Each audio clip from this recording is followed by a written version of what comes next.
Hey everybody, it's Brooke with The Buttered Home and welcome to my messy kitchen. Today we have a treat that kids of all ages will love. We're going to show you how to make the best and easiest tater tot casserole. So stay with us, you won't want to miss a thing.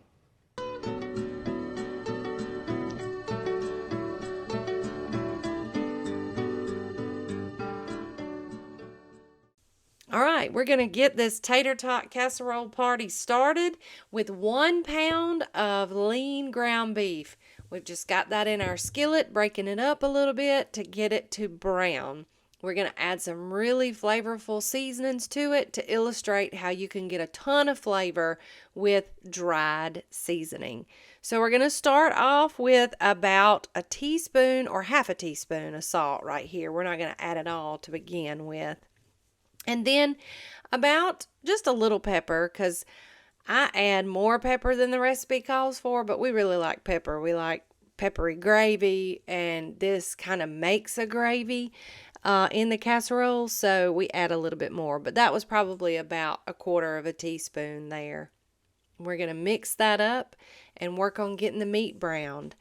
Now, when we're almost browned, we're going to add in about a teaspoon of garlic powder. Yeah, that seems like a lot, but trust me, it's not.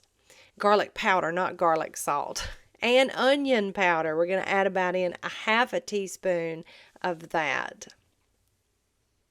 Mix that in while we continue to finish getting that all nice and browned. Now we're just going to drain this off and put it into a mixing bowl.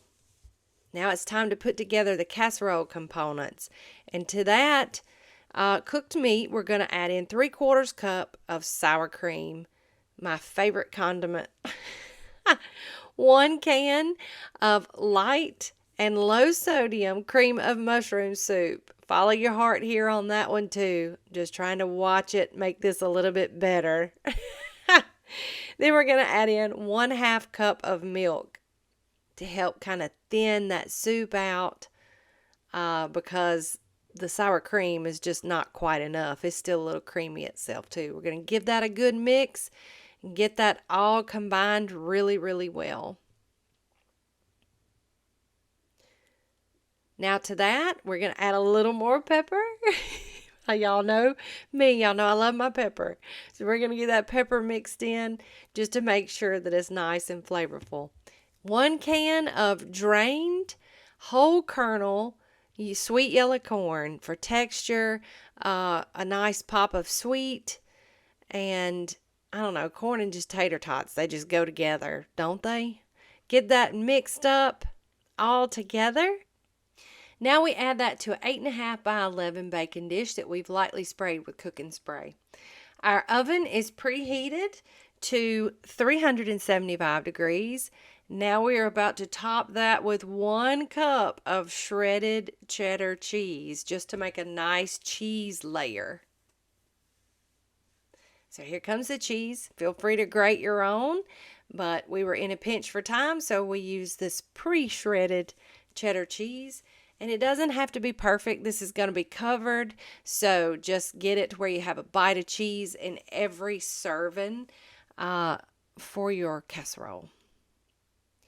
Now you take a 2-pound bag of tater tots. We're using mini baby ones, and they're going to go right on top in a single layer. I won't bore you with that because I'm a little OCD.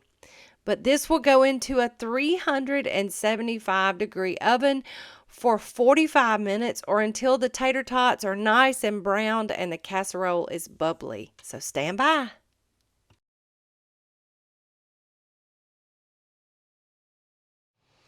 All right, so it has finished that 45-minute cook time.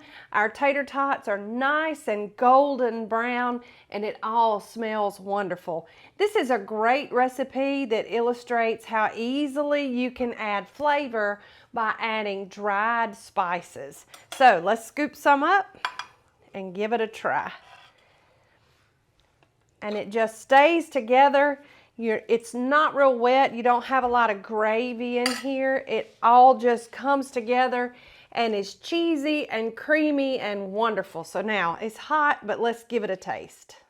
I want to make sure I get some of that corn and that seasoned ground beef, and of course the tater tots.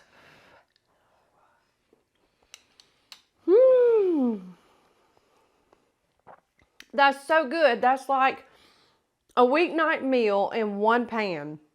You got the tater tots, you've got your vegetable with this corn, you have the hamburger meat, which that sour cream and that cream of mushroom soup together really just kind of send it over the top.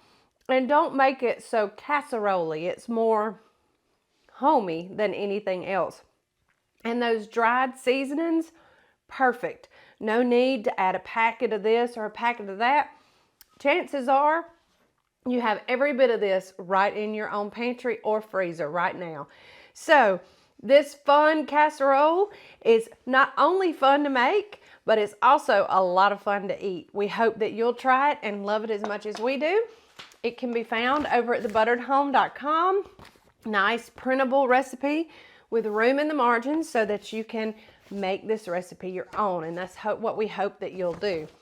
Because you can add all kind of things to this and make it yours and new and unique and different. Like a lot of our recipes, this is just a good place to get you started.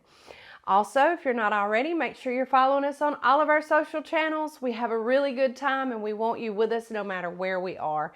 And as always, if you want all of our videos in one convenient place, head over to YouTube, hit that subscribe button and ding the bell so that you can be notified when we drop new videos like this one. All right, it's lunchtime here.